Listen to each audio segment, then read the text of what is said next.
What is going on, everybody? Welcome to Movie Talks, your only podcast you need for all your movie news, movie reviews, and more. We are on episode of 42. That is 42 weeks we've been able to grace you with our presence. We are looking at probably bringing these live sometime. It's just a scheduling issue. Who knows? Who knows? Get excited.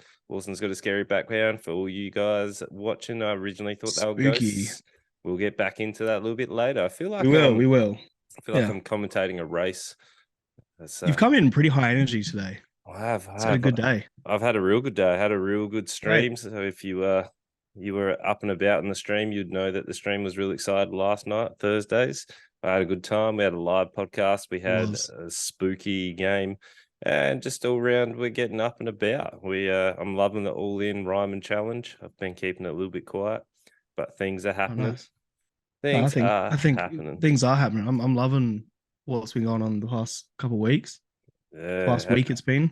Have Yeah. you got over Ryman rants yet? I know some of those things are a bit mind boggling, but No, it's good. It's good to shift things up and do more than because like you've always started with the game already loaded in and you go straight into it. So it's nice to just mingle and hang out with the group and stuff. Like I think that's important. I yeah, like and it. you get a little bit of insight into how I work, which I don't know Oh if yeah, it's the if inner workings of fucking Ryman's brain. No, it's even fun. It's good. even I don't quite know, but I know your voice is a little bit hindered, so we're getting geared up for Comic Con, so we're pumped. Let's go! That is tomorrow. You're getting a tattoo. I'm taking the fan bam down there. You We coming tomorrow or Sunday? tomorrow we've booked. We've got Fuck the yeah. family pass. We're up and about. So Oh heck yeah, let's go. yeah. No, it's gonna be good. I'm so excited. Also, XR will be there as well, so you might be able to see him. He said he's going later on Saturday as well. So Oh really? Yeah, he was there yeah, last year and stuff. Is he yeah, going with his missus? I believe so. Oh mate. Well, Yeah, maybe a little bit of like what do you call it? Like fanboying going on, a yeah, little bit of right. starstruck. Get excited. But I'll save you the singing, and we'll go into movie news. Yeah, that's right. Cool. Yeah. So Dwayne Johnson returning for the new solo Fast and the Furious spin-off. Can't believe they're still going. Just kill the franchise already. How's it still going? It'll never die. Mate, it makes so much money. Oh my god, just It'll kill it. never die. It has to. Has to. The new Would one was $340 million budget. get stuffed. How much did Every it single make? one. Oh, I don't Okay. know. I haven't seen box office numbers yet. It's Mm. just it's never gonna stop. It's gonna be like a meme. It's already a meme, but in 20 years' time, it's still gonna be a meme. It's still gonna be going. Oh god. John Cena and Jackie Chan team up in a new action comedy, Hidden Strike. I feel like that could be good. I like John Cena. He's actually quite funny, and obviously Jackie Yeah, Chan is real good. So I like them both actually. Yeah, that's cool. I didn't. I I feel like we've discussed something about those two being together.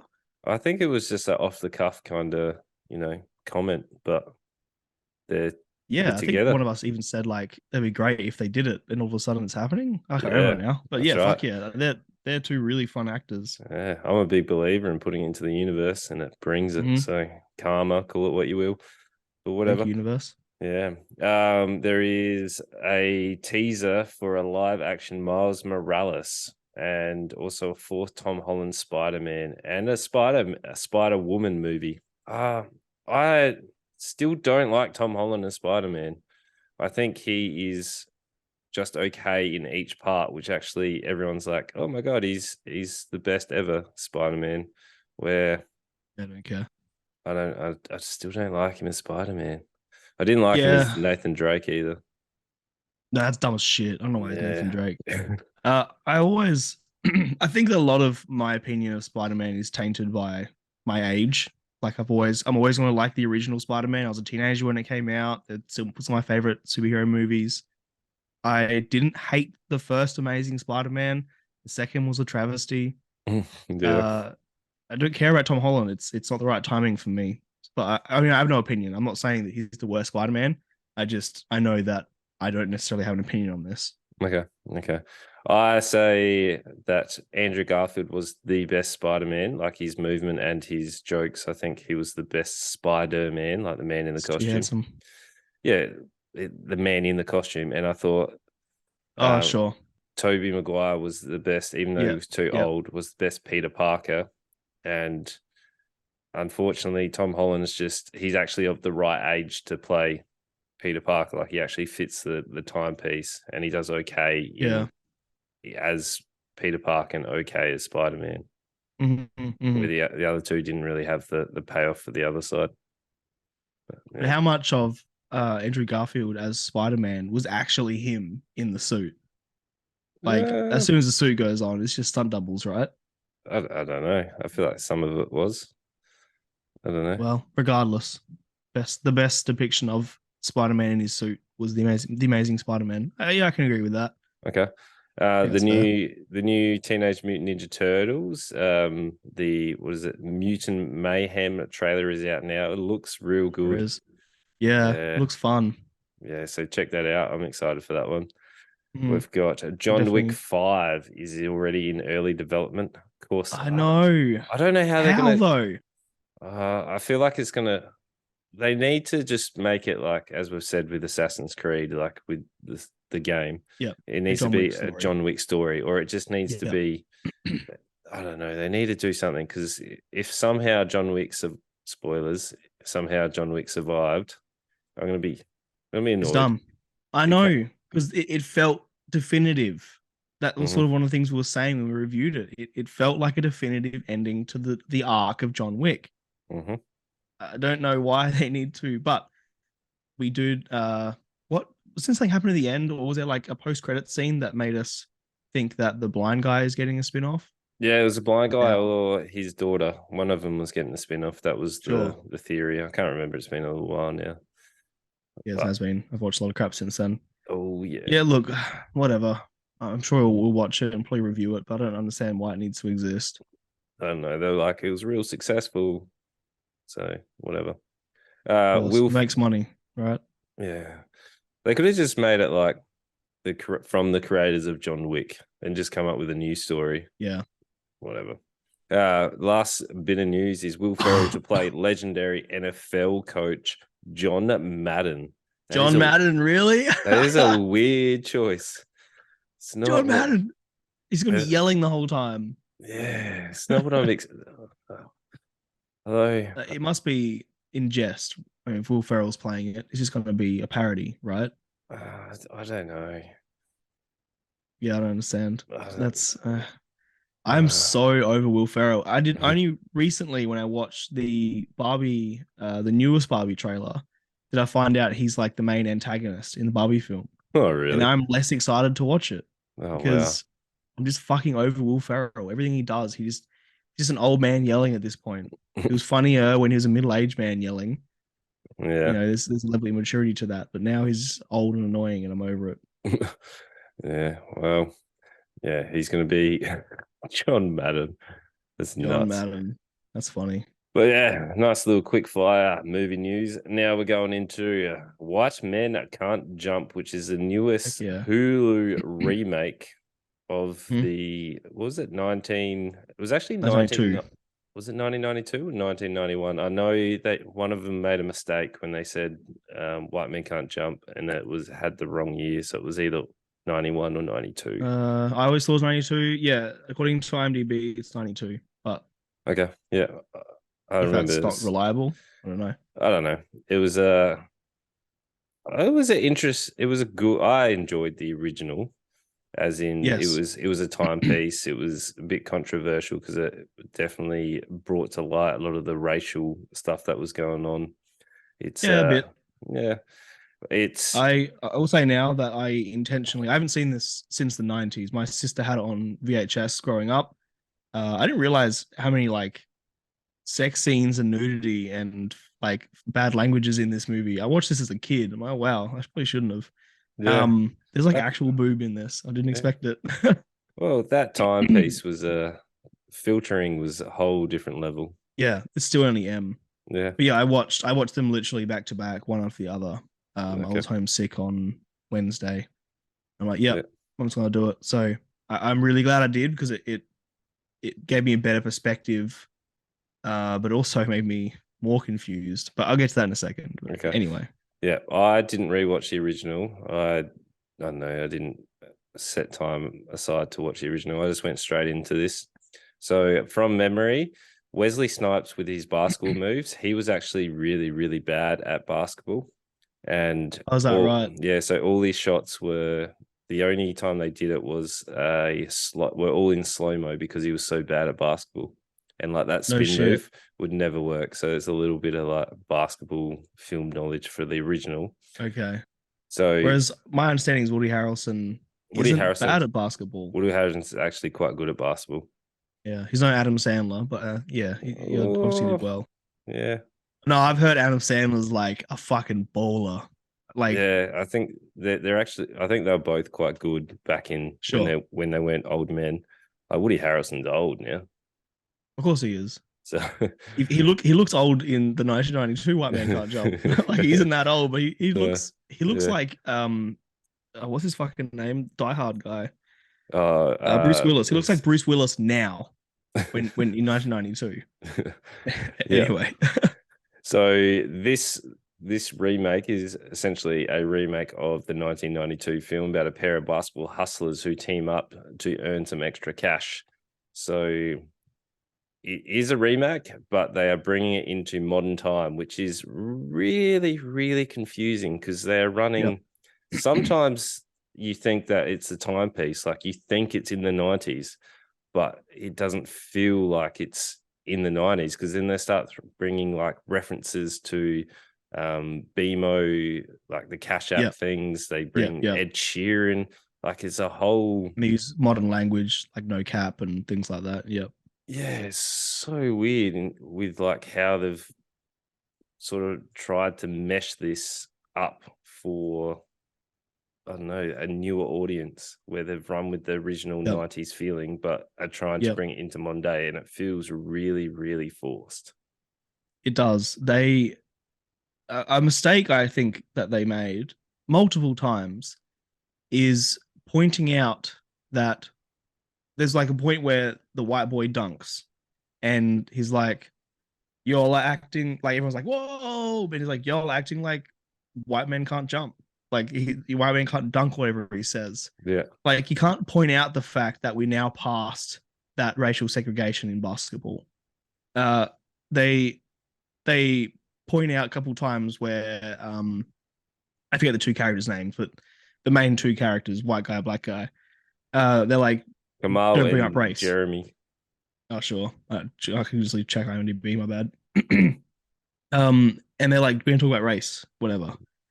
I'm like, this is really interesting that they're bringing up that race no longer matters in this sport, and yet you've named the movie White Men Can't Jump, and that right there is my biggest frustration, and I'll get to it right away.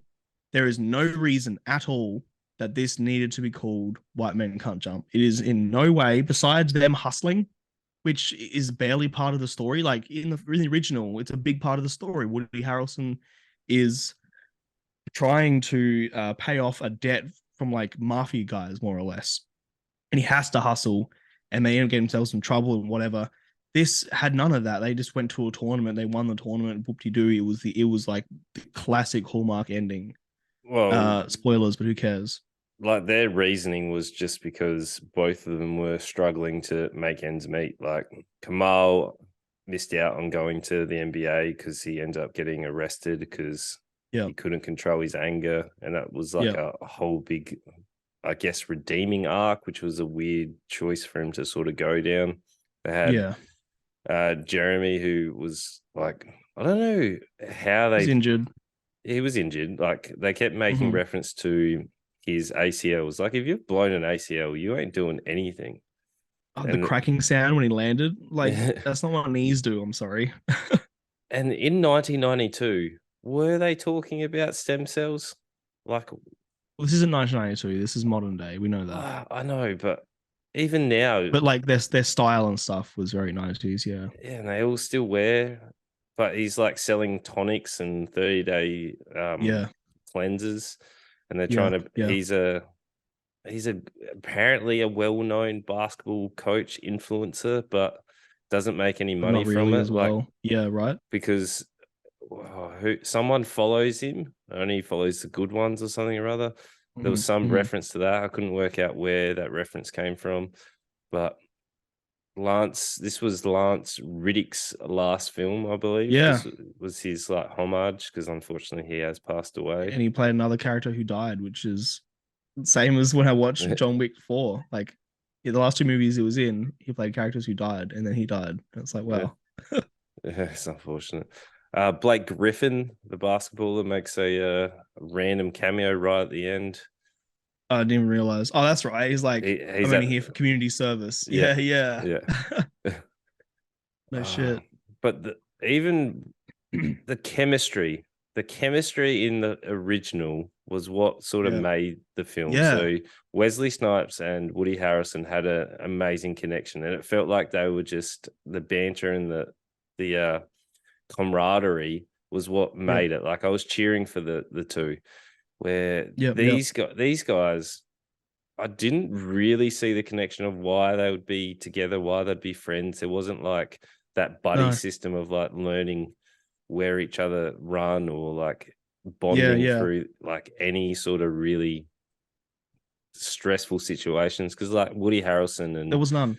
Wesley Snipe have to run from Woody's like what are they, debt collectors, whatever they are. Mm-hmm. But these guys were just plus like gangs and stuff. Yeah. There was a flamethrower. Like, right. After it felt like they were just trying to top the other movie, because the other guy just got a gun in the first movie. So like, he's got a flamethrower. I'm like, why the fuck does he have a flamethrower? Like, the flamethrower looked shocking too. It did.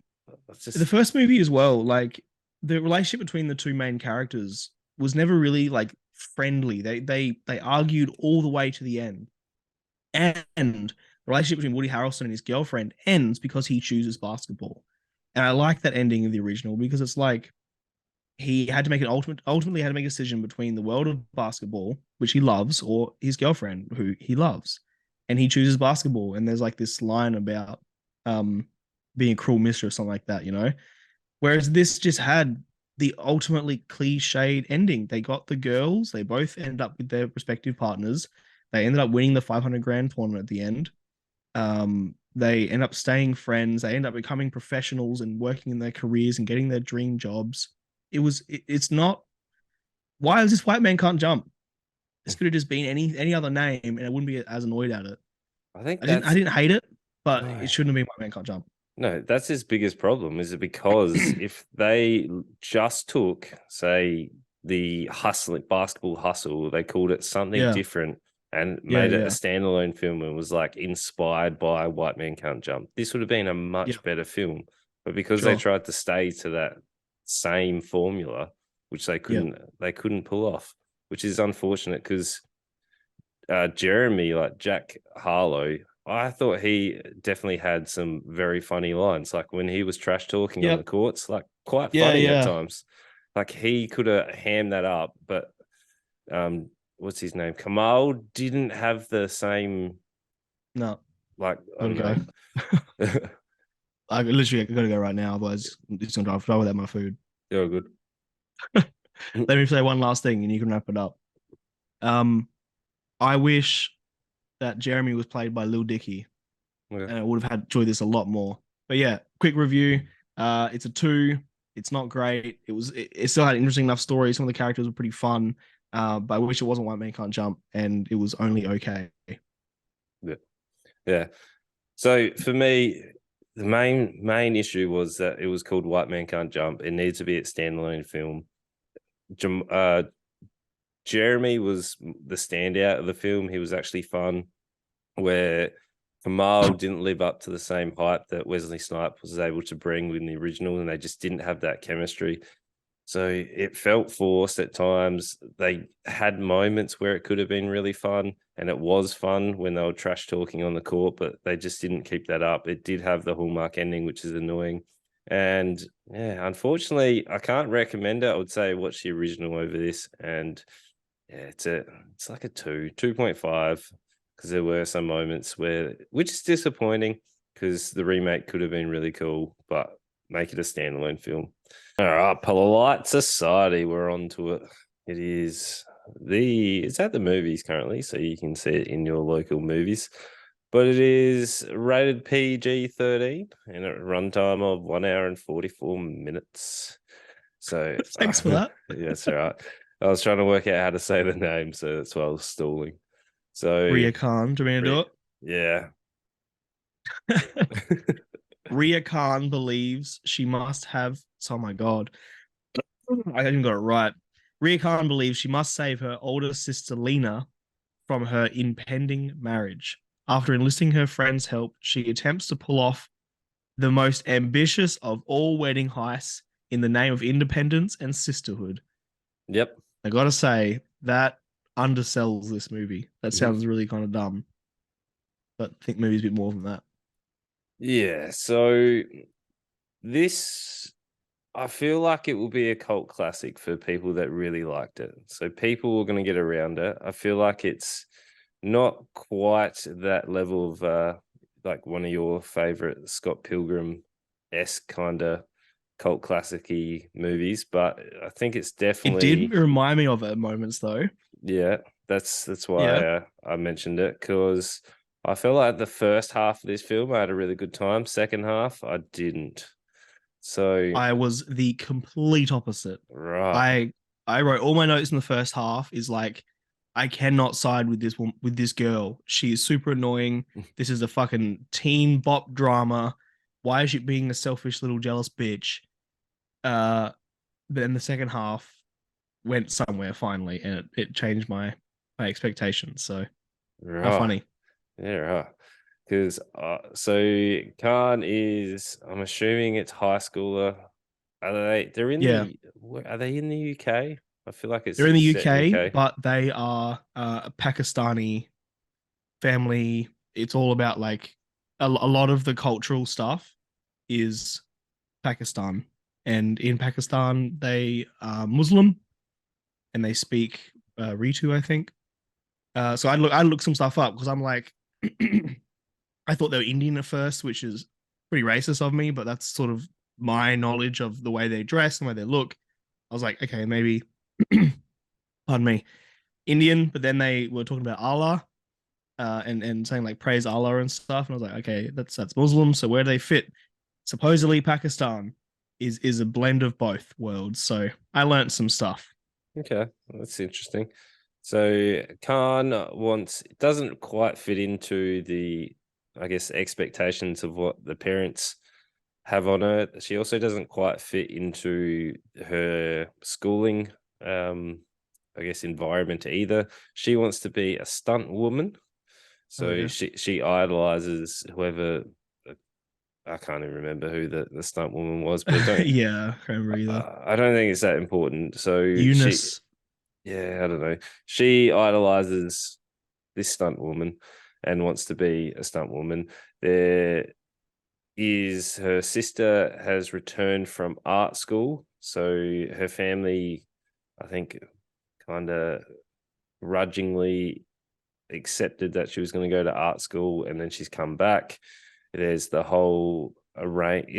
Was it an arranged marriage, or was it kind of like a forced setup to then be like, this is a suitor to one of the guys? It was a rushed marriage. It wasn't necessarily arranged, but like yeah, it wasn't like usually arranged marriage is the parents agreeing our children are going to marry.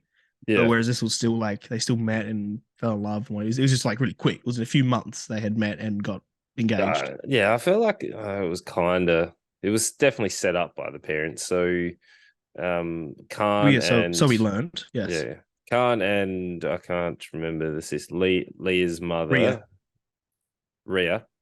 Yeah, Ria. Ria and Leah. Ria and Leah. Yep. I've only No, just Ria pieced. and Lena. Oh, Lena. Lena So is Ritu Aya, who I know from Umbrella Academy. She's in it. there you go. It's great. Okay. Yeah, so Lena is getting married. Ria does not fit in anywhere. She gets in trouble. There's this bully at school, which I was like, oh, this is going to be a very trope esque sort of moment. But then they had this Yeah. random, there was this whole school moment, which I actually really enjoyed, where they have this massive fight where everyone's standing around, but Yeah. they're doing like kind of. slow-mo crouching tiger and hidden dragon-esque kind of Mhm. moves where it was like flying the 360 spins, like they would look like they were on the ropes where they pull them up. The cable, yeah, they're definitely Yeah, on cables for sure. yeah. But I liked how Rhea wasn't, she just trains, but her tech, like she had really good kicks, but her punches were Mhm. terrible. Like Oh, really? Okay, they were thrown from the hips. They were not good. Kicks good. sure. But then there was this. Which is annoying because she's meant to be like a blue belt karate. Like I feel like she should have had better technique then, but Yeah, whatever. I couldn't work out what martial arts she was actually training. I don't think they ever mentioned what martial arts it was. I saw her fighting in a dojo at one point with Yeah, I like don't her know. gi and everything. Yeah, but there's so many that wear gis. I know. Yeah. Yeah. Well, I just assumed karate because basic. Okay, But you're right, yeah, it could be anything. could be anything. But I liked how she wasn't like hitting her targets, like they always fell short. Like, I don't know, Mhm. it just felt like it was a setup for like Of a movie, course. which is fine. Well, like a movie, go figure. Yeah, she was training to be a stunt double. Mhm. But she gets thrown into the cabinet, and then the teachers are like, "Oh, you girls come with me." That was it. That's Like it. Yeah. that was it. It was everything was everything was presented in your standard way, but everything was perceived or shown uniquely. Like nothing sort Yeah. of ran to the, I guess, the social norms that you expect. Yeah. Which I guess there could be a level of how much is internal, I suppose. Like she wants to be a stunt woman. Maybe it could be like delusions of grandeur sort of thing. Like she's a better fighter in her head than she is in real life. Has potential. Even where the story ends up going, becoming this big blockbuster action film towards the end in some ways. Um, I feel like there's some level of like what is real and what's within her. But anyway, yeah, so it's you mainly good? about it's mainly about Ria's journey to help her sister. So she believes that the guy that she's marrying is not good enough, and there's a whole Mhm. big plot that sort of unravels, which, spoiler alert, turns out to be true from what we're Yep. presented with. Um, Everything escalates pretty quickly once it sort of kicks off into the I guess later half of the film. I at times felt like it was not overly engaging. I felt like they lost me in a number of parts. I felt like some of the family dynamic could have been, I guess, better portrayed. Like her offsiders were Okay. mainly there for comic relief. I don't Yeah. know. There Yeah. was, Her friends were kind of annoying. I didn't care for them very much. Yeah. yeah, I don't know. Even the sisterly bond. There was a dance montage scene where I didn't really feel like they were connected overly well in the film. Like Okay. considering Rhea wants to save Leah from this, I guess, marriage, I just didn't Yeah. feel like they were overly close. I know Leah was Okay. back from art school and was going through some things, but I don't know. I just felt like there wasn't much of a connection. Like I would have preferred this film being more about Rhea and just her being the greatest stunt woman. That's what I would have preferred Sure. from the And movie. that being the actual plot and her like succeeding in that goal. Yeah. Okay. Yeah, look, there's my God. There's a moment in the beginning of the second act after Lena meets boyfriend, whose name I can't find. I don't remember what his name was. I don't Anyway. think it's that important. He's not really a main focus. He's mainly just there to. No, he's more of a plot device, yeah.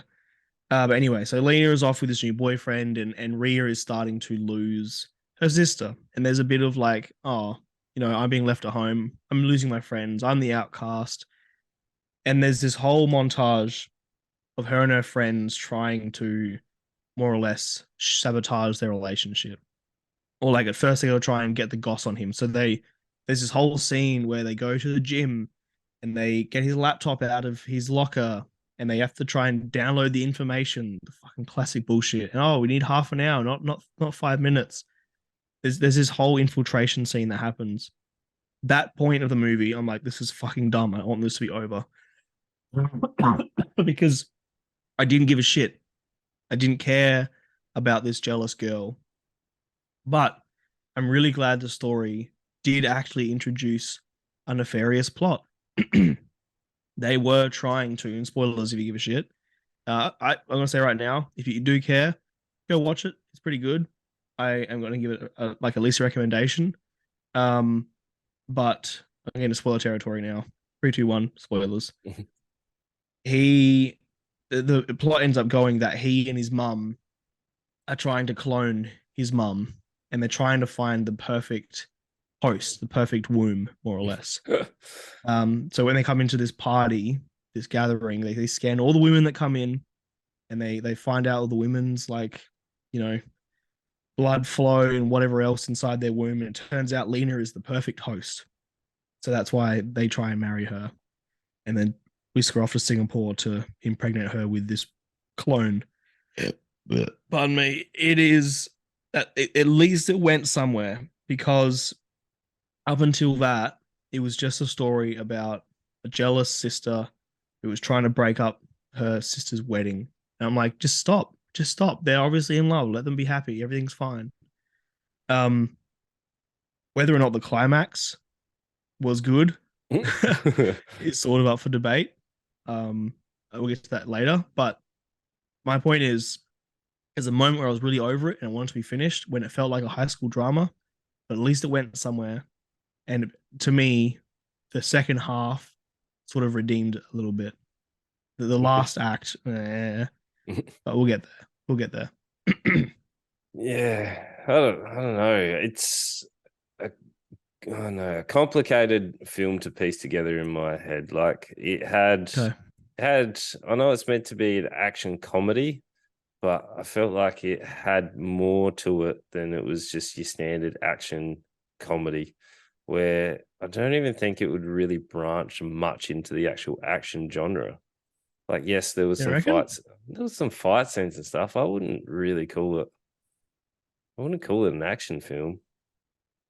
I feel like what defines action film then? It ends with a fight scene with them. It's a chase scene, then a fight scene, and then another chase scene. Yeah, but if we're just going off the chase scenes, would you classify a chase scene to be as an action film? They do kung fu moves. So the Tetris film has a chase scene. Does that put it into action? No, but there's no fighting in the Tetris film. This had fighting and a chase scene. It's loose. It's loose. It's probably loose, sure. I think that, yeah, whether you want to call it an action is not really the point. No, but I don't know. Sorry, I'm still conflicted about this film. I don't know if I liked it or not. Like, yes, it had some undertones with what it wanted to show you. It had a twist that I did not see coming. Like the whole mother wanted to clone herself and impregnate Leah. Did not expect that. So, like, well done. Normally, films are quite easy to read and go like, I know what's coming next. But this was different. It was different. So, to its credit, it was unique. Like, I'm still piecing it together. Did have a good time with it, but I just don't know if I enjoyed it. Did I have a good time? Yeah, but did I enjoy it? I don't know. Like, interesting. It's weird. You know how sometimes you go somewhere and you're like, yeah, I had a good time, but I didn't enjoy it. No, because I had a good time. I obviously enjoyed it. It's okay. Like, you go there and it's like, it was okay, but I didn't have a good time. It was okay. Okay. Sure, if you say so. Yeah. Look, let's get to the end scene then. We're talking about the action and whatever. So the end is they plan, because no one's listening to Rhea, so she has to kidnap her sister and get her out of the wedding so that she doesn't get married and take her away to Singapore and impregnate her. My God, every time I talk, I have to cough again. Sorry, I'm struggling. You're good. So she gets this big plot, steal her sister. Her friends join in. The bully ends up joining in. She does this dance in front of the whole crowd as like a distraction, which was fucking good. I Yeah. really like um Indian, Pakistan, like that sort of dance. I don't know what you'd call it. I mean, there is probably a term, but I don't know it. I really like the dance number in this. It was fucking sick. I really appreciated it. And then it goes into this action scene where, well, I say it's action. Ryman doesn't. Mhm. Where they are more or less trying to escape, and Lena sees the truth more or less, and they run away, and the friends lure away the crowd, the angry mob. For some reason, there was an angry mob, which I didn't really make sense of. And then they go to they go to get in a car, and then the bad mum is there, and so is the boyfriend, and she finally pulls off her fucking pinwheel flying through the air kick and kicks the mother in the face, and they get away. And the stunt woman calls her, and she's like, "You're fucking awesome. We should catch up for tea." Yeah. And it sort of just ends there. It's the end, the final act. I don't know, like you said, it left me sort of confused because there was a number of endings. Like it ended when they got caught and then they got away, and then they had another fight and then they got away, and then they got a final resolution with the stunt woman thing. Like there was almost like 3 or 4 resolutions in a row. Um, yeah, it was sort of a little. There are some weird tone moments in this film. I guess it's not as polished as some other movies I've seen. The action was you know, a lot of air punches, Mhm. and like a lot of the action was, I don't know, not choreographed well potentially. I don't know who the stunt people were, but I don't think they had a lot of experience. But I still enjoyed it. I had a pretty fun time. I like this more than the new White Man Can't Jump. Yeah, definitely left me with questions, but overall pretty good. So the director's got this is their first film. They've got a few TV episodes, and that's it. So pretty pretty good considering not much heaps of experience. They did known for Doctor Who, 2 episodes. We Are Lady Parts TV series. Yeah, Did none of these things. 6 episodes, and then obviously Polite Society.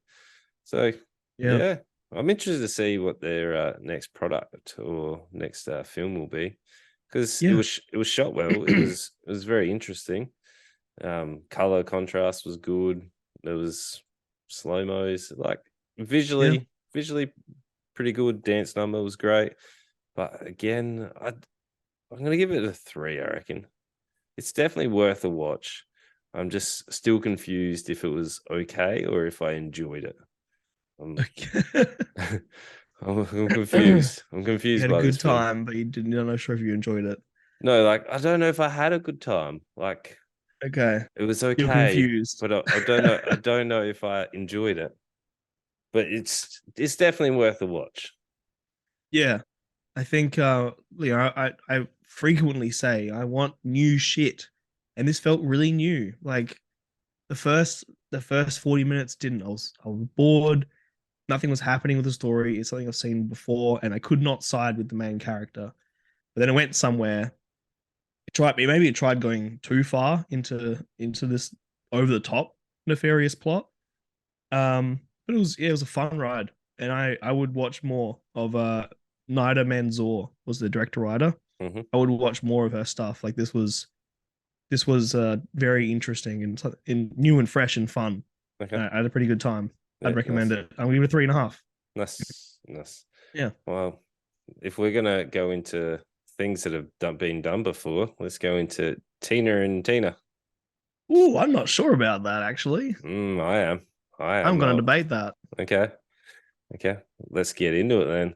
So, is it Tin and Tina? Tin. Tin and Tina, Yeah, I'll put an which extra. I did not know was Spanish when I recommended it.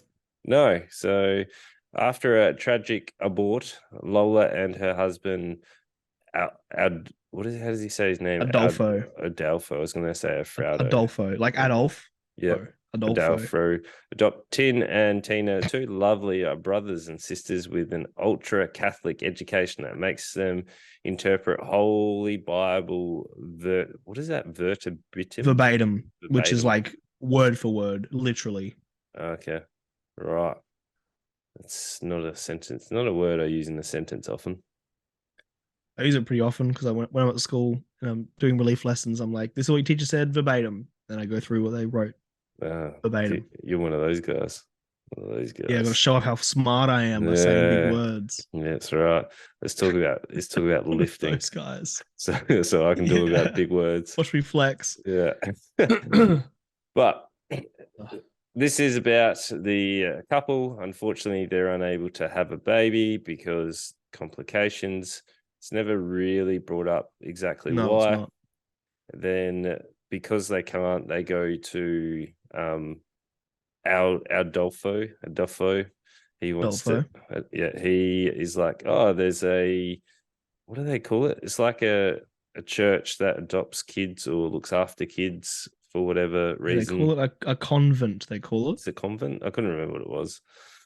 But whatever it is, they're I don't know. A convent is a Christian community of nuns living together under monastic vows.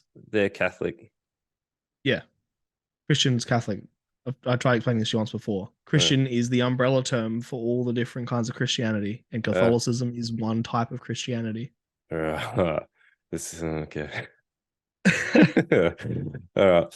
So whatever. They're looking after the kids and they're there, and Aldo is like, I've got this lined up with We've just changed his name because it's easier to say. It is.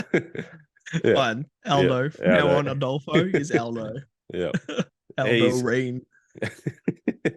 He's got it teed up with the nun with I'm assuming it's a newborn that he's got teed up, but the wife, because right. you remember, yeah. Sorry, continue. He's talking with the nun while the wife is like looking out the window, moving around, and he's like got it teed up. It's going to cost him more money to donate to the church, but Lola hears the was it the harp, not the harp, organs. the organs playing, was like, who's playing that? And then she ran off, and then the special children. Yeah. They are. They're creepy. They are creepy. As they did a good job. Yeah. As they come down, they're like, oh my God, they play such great music. And then the whole adoption scene was really, I don't know, it was awkward because she was kind of like, can we keep them? Like, it was weird. It wasn't like, would you like to? Yeah, I do wonder. Did you watch this in English or sub or dub? I would say I watched this in dub. It was bad. Okay, yeah, I did not. I can't watch if it's cartoon animated, no worries. But if it's people speaking, I can't handle a voiceover being like, Yeah, it was bad. I think they almost kind of said, oh no, it was like, oh, can we come home with you? And she was like, can they come home with us? It was like, it was really awkward. But for whatever reason, Aldo was like, yep, no worries. Sorry, I'm not going to give you such big donation because we're going to take 2 children off your hands. Like, I don't know if the translation wasn't the same in dub. It's irrelevant. Whatever it is, but they get them home and they realize that Tin and Tina are not quite as well, I guess, would well adjusted be the right word to? Yeah, probably. Because they're not well adjusted to realistic life. They've lived in this convent their entire life. Yep. Yeah. All right. So they're not quite as well adjusted to their life that they're about to go in. So they're put into school and they're called vampires, which is Dracula's children. Dracula's children, he calls them. Yeah. Yeah. So it makes reference, which is a weird choice. I wouldn't have gone Dracula's children for their insult, but that's neither here nor there. Oh, whatever. It could be like a translation thing, or it could be like This is maybe in Spain being called Dracula's Children is an insult. I don't fucking know. Maybe I don't know. I don't know. It's not the it's not the insult I would have went for. But whatever, regardless, they get bullied at school because they are different, and them trying Yep. to adapt to their new life, they obviously interpret the book, and it becomes a big player. They have the dog, which unfortunately meets a Hard meet, scene. yeah, Yeah. meets an unfortunate end because the Yeah. dog, yeah, they The dog. So this is sort of where the plot thickens, I suppose. It's like they um these children you're expecting to do bad things the whole time. Like the story's painting in that way. There's creepy music. There's like, they look creepy as shit. There's a lot of like weird angles to make them look creepier. Look at these pictures behind behind me. Um, so finally this event happens. The dog is barking at the kids while Lola is with the dog. The dog freaks out, bites Lola. The kids then try, because I'm guessing because of the Bible, they then try to was it like repent, like the dog needed to repent or whatever it is. they tried to cleanse the dog. So they tried to remove the dog's heart in order to cleanse its soul. And then they're going to bring it back to life, more or less. Um, which supposedly they got from the Bible. I don't fucking know. I haven't read it. So yeah, this is where we start to find out about these kids and their sort of twisted perspective of reality. Was And wasn't there one scene before where they're like, "Oh, we can see God," and they put the pillowcase over the mum's head, where they're yeah, like, the "Promise." pillowcase over their head or plastic bag over their head. Yeah, it's like, "Promise, don't Mhm. you can't do anything. You promised." Like, I'd be like, "No, no, you're not strangling me with a pillowcase. What is? What are you doing?" She's just like, Yeah, "Lets right. it go." What are you doing? What are you doing? Hey, Oh, the kids know what they're doing. no. That's how they see God and how they speak to God and how they ask God to do favors, miracles, whatever. But they more or less suffocate themselves with a pillowcase or a plastic bag over their head, which is reoccurring and gets to the climax later. So yeah, these kids are like they're not like when we first spoke about this, you messaged me and you're like, I did not fucking know this is about ghost children. I'm not watching this. I fucking hate ghost children. And I was like, well, sorry, it's gonna be good then. I hate ghosts. Um, but they're not ghosts, and they're not necessarily evil either. And I'll get to the ending in a little bit, but they don't necessarily do bad things. They do bad things, but they're not necessarily like it's through innocence. It's through childlike innocence tainted by the Bible. Anyway, please keep going. Right. So this, if we go into spoiler territory, and Yeah, I think it's that time. as the story unfolds, the children escalate to the point where, like, Lola ends up getting pregnant again, and they have a baby. They Yeah. I don't know if they're like if they're cleansing or they're baptizing the baby, but what's his name? I forget his name already. Aldo. He's like watching the soccer. I think it was World Cup or something or other. Spain were Yeah. playing, Yeah. and he's not paying attention. They get the baby and dangling the baby into the pool. Lola freaks out and is like, "We need to do something."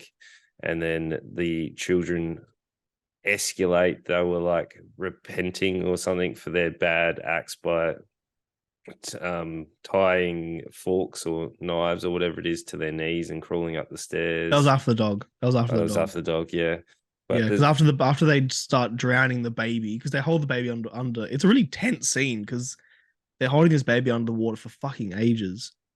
And they've already killed a dog, so at this point you're like, they're gonna kill this fucking baby. And yeah, after that was the moment that they're like, nah, fuck these kids. They're not working. We have our own son now. They can go back to the fucking nuns. We're done. And that's what they did. They turfed him off back to the nuns. yeah, where I struggle to not make reference to this film and Orphan. I don't know if you've seen Orphan. I have not. Where Orphan, are you going to watch Orphan? Because I'm going to spoil it. No, I don't Uh, care. so Orphan is kind of the same principle where they adopt a young child, where often they believe it's a young child, but it turns out to be like a much older person, where it turns out they're in like their mid to late 20s. And All right. but in Orphan, they're actually evil, like they're a bit sadistic and they end up killing people. Where this, yes, they're innocent, but they are still doing things to the family. Like I struggled to make the adoption and the, I guess, the acts separate. But yes, Okay. this one's more about innocence, but following a scripture. And I Yeah. guess Orphan is more just you've adopted a bad person, Yeah. Yeah. which I don't know. I you can see it coming. Like I expected this to happen. This is Tin and Tina is based off the well-known horror story in Spain. Apparently it is an Yeah. actual, Supposedly. Yeah. apparently a well-known one. I just felt the choices of Lola and Aldo to be questionable at majority Yeah. of the Okay. times. Like Okay. I don't know. I don't know if it was Lola's ability to portray emotions on screen, but she kind of, I don't know, seemed the same emotion, like depressed all the time. And like I struggled Okay. to ever really see her happy. I disagree. I thought she had good range. Actually, I thought Mm. she was better than Adolfo. Adolfo was just angry from the start. There's a moment they lose their child in the first scene, first couple scenes, and 6 months later, 6 months later, he is like being such a dick. It's like he's still fucking moping. He's still upset. All right, let's go get you a fucking another child. Like he's such a dick about it, and I feel like he's a dick the whole movie. I And think that that's sort was of like it's set in the 80s as well. It's intentionally. I think that was the whole purpose of it. Like he's a fly in, Yes, fly out kind of dude. Like I don't think literally. he's always Pilot. there. Yeah. So I Yeah, think yeah, he definitely. And he didn't have much of a connection with the kids. Like he from the beginning was even with his own son, always like, your responsibility is to stay home with the children and look after them. My responsibility is to make us money. Mhm. Yeah, so I Yeah, think yeah. he fit his character. I don't know. I struggled. I don't know if it was the dub or what it was, but Maybe because I didn't find that. like I yeah, watched the sub. I thought it was yeah, good. I thought her portrayal, like, yes, she probably was better at the sad scenes, but I mean that's the character she was playing. She was in a sad world, you know. yeah. I don't know. Kind of struggled with it, but would you? Uh, It's about the end scene. So right at the end of the film, Adolfo, fuck me, I'm really sorry to listeners, not to you. Um, the last scene is all one shot, one long continuous shot. Super impressive. I could not spot a cut. Oftentimes you see them cut to black. You know, they whip pan and they have a they whip cut there somewhere. I'm pretty sure it was all one shot. I didn't watch it more than once, but it looked really fucking impressive. There is basically a scene where Lola comes downstairs, the front door's open, it's raining outside, there's thunder, whatever. And then Adolfo's watching TV and they're arguing. And she's like, I want to leave you. And he's like, just wait. We can finish the conversation in a second. I'm sorry, I love you. The power's gone out. Oh, sorry, the power's gone out. The TV's gone static. Let me go fix that real quick. Goes upstairs, disappears. We focus on Lola. The power then drops out. She's panicking because she thinks the children are here. The music from this spinning, I fucking love that song. The Chinese spinning discs music, which the kids were playing with earlier and singing and performing, yeah, is blasting from is that a big thing in Spain? Like that song? no fucking idea. I loved it though. It was great. So we start to believe the kids are there, right? So then she goes, turns music off. She then goes outside for some reason and sees that Adolfo is fucking being electrocuted, holding on to the power line. He's on fire. She runs inside in panic. He falls off the balcony. He then comes inside on fire. She's like, don't fucking come in here. The house starts to burn. This is still one take. House starts to burn. She's panicking. She runs from room to room trying to find her baby because he was going to go get her or get him, the child. I forget, boy or girl. Then she can't find the baby. The house is burning all around her, all still one take. She then goes into her bedroom, sits on the bed, puts a pillowcase over her head, quote unquote, sees God. She then instantly knows where the baby is. She goes and grabs the baby, gets out of the house. Adolfo's dead. She then she's then in hospital. And she's visited by the nun. And the nun's like, the children never left. It wasn't the children. Adolfo was struck by lightning. It's that simple. She then readopts the children. The last shot is them at the funeral. She's now a convert. She believes in God because God told her where the baby is. And that's where it ends. I want to discuss this because I liked that it was open to interpretation. Were the children responsible because the music was playing and et cetera, et cetera? And we also we saw that the nun who was watching them while they were sleeping had fallen asleep. Or do you think, when your interpretation, do you believe that Adolfo was struck by lightning and that God showed her the way? What's your interpretation of the ending? No, the kids did it. The kids killed him. Kids lit the fire. Yeah. Yep. It's not even a question. Easy. Yeah, kids killed Adolfo just to get their way. Yep. Because at the start of the film, they're like, how far away is the convent? And he's like, oh, if you walk through the forest, like a couple miles, and like, oh, okay. So they're setting up, now they know how far everything is. And it was interesting. Again, interesting movie. It's not what I expected it to be.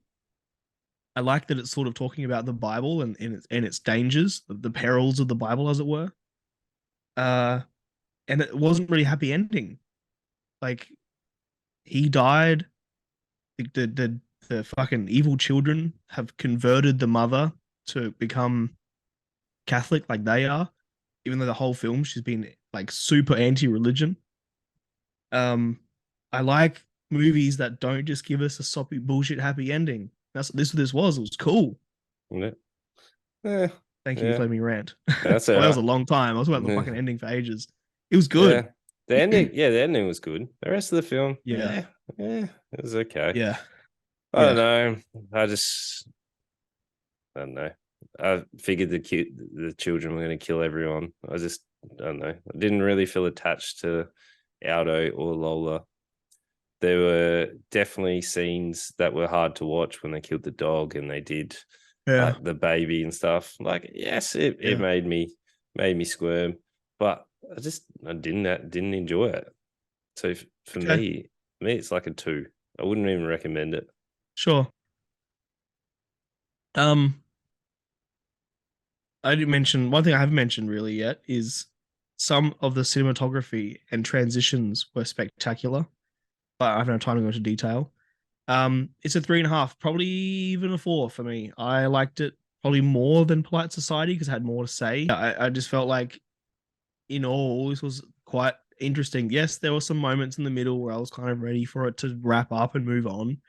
I think it took too long for the kids to have any sort of nefarious plot to them because it was just them doing stuff for a long time. Maybe 3.5 would be more fair. But it was pretty good.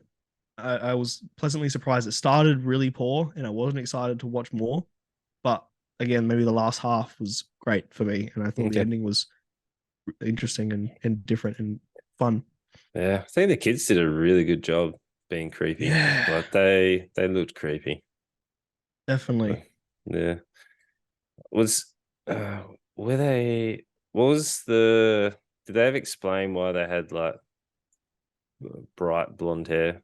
Like almost No, albinos? they're like albino, but they never really explained why or how or whatever. No. No one even asked. It was kind of just left to its own device. I gotta stand up. I'm getting a cramp. My sciatic nerve's not important. I'm old. Yeah, right. But yeah, we have a big lineup for you. It's a rising lineup. Look at it go.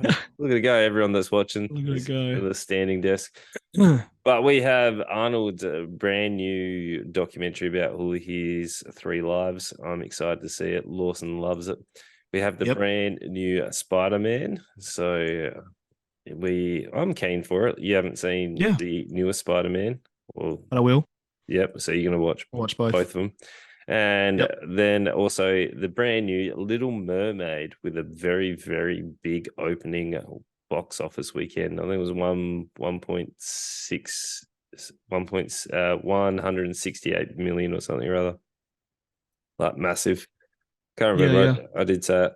But the music sounds quite good. My daughter has picked up a word that I kind of don't want her to say because I think it was Sebastian or Flounder. One of them was like, "Oh, there's something different about you," and they go, "She's got legs, idiot." So all I heard yesterday from the trailer was, "She's got legs, idiot." Right. Right. It was okay. It was kind Cute. of not really. Got legs, idiot. Yeah, but yeah, that's it. Big lineup for you guys.